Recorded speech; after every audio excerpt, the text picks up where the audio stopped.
Assalamualaikum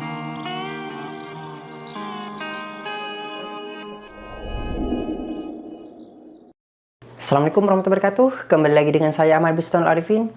Di kesempatan kali ini saya akan mencoba untuk menginformasikan salah satu informasi yang sebelumnya mungkin Bapak Ibu semua sudah mengetahui, beberapa kesalahan yang mengakibatkan para honorer itu tidak bisa direkrut atau tidak bisa diangkat menjadi P3K. Jadi, saran saya harus mengikuti instruksi yang disampaikan oleh BKD yang telah disampaikan ini.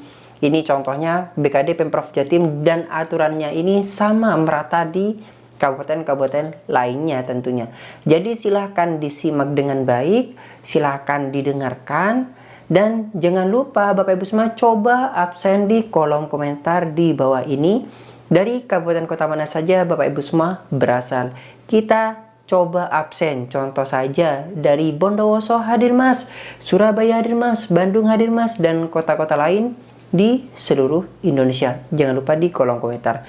Nah, coba langsung kita dengarkan dan kita simak penyampaian dari BKD Pemprov Jatim, dan ini juga berlaku untuk Bapak Ibu semua di seluruh Indonesia. Jangan sampai tidak menonton video ini dengan baik. Simak videonya.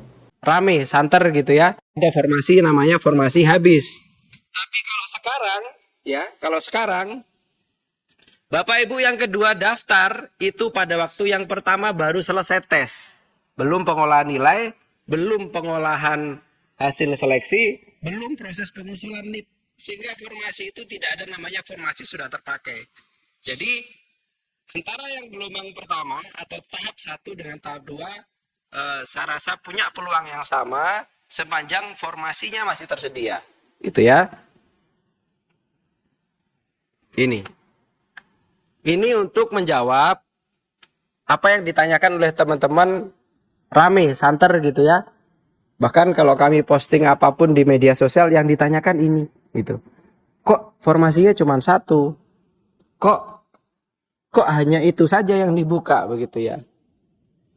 Bapak Ibu, sebenarnya yang terjadi di tahun 2024 ya,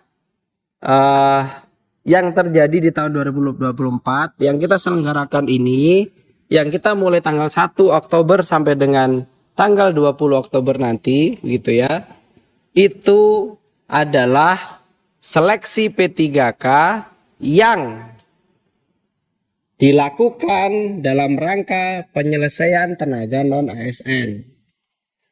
Tentu karena seleksi P3K yang digunakan untuk penyelesaian tenaga non-ASN, tentu cara pelaksanaannya, prinsip-prinsip pelaksanaannya juga tidak sama dengan proses seleksi P3K di tahun 2023.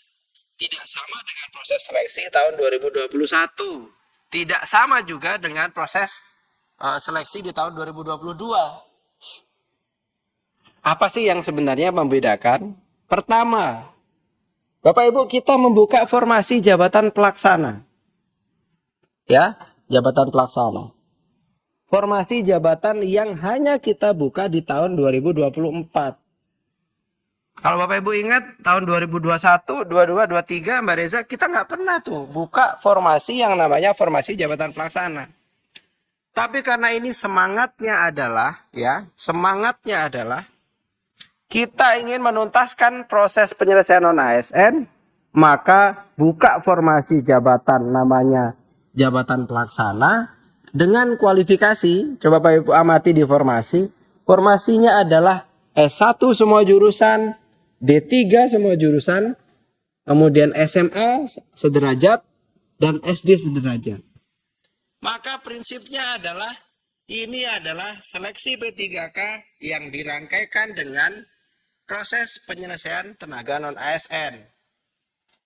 Beda halnya dengan seleksi P3K saja, gitu ya.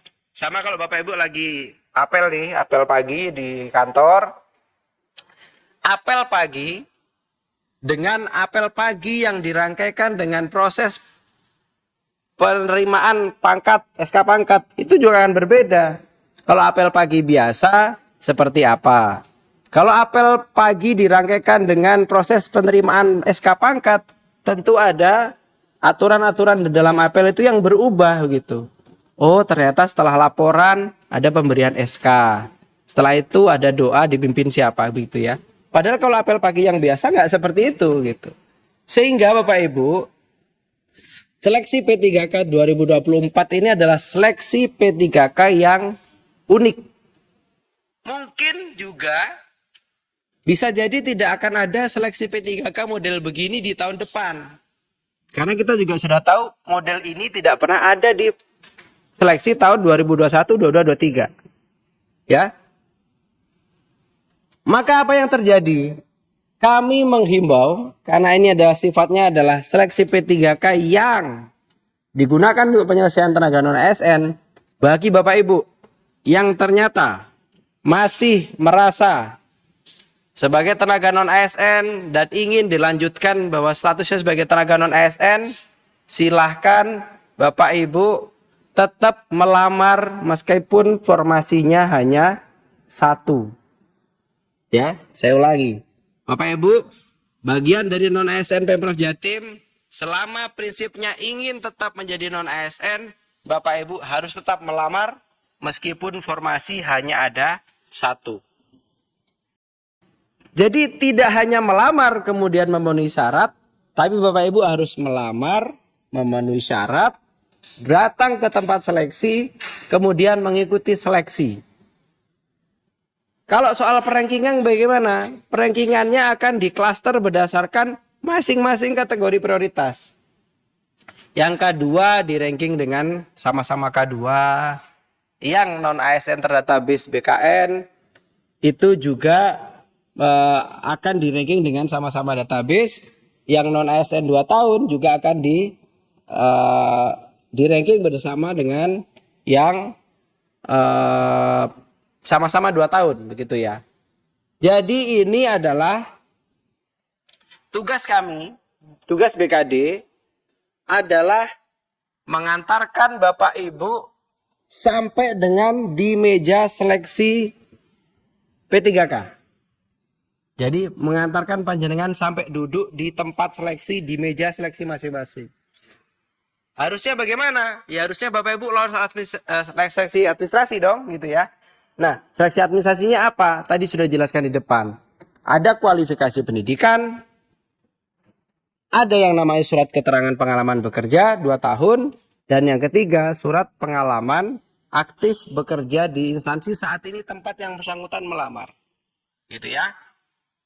Jadi utamakan lulus administrasi supaya bisa ikut tes gitu ya.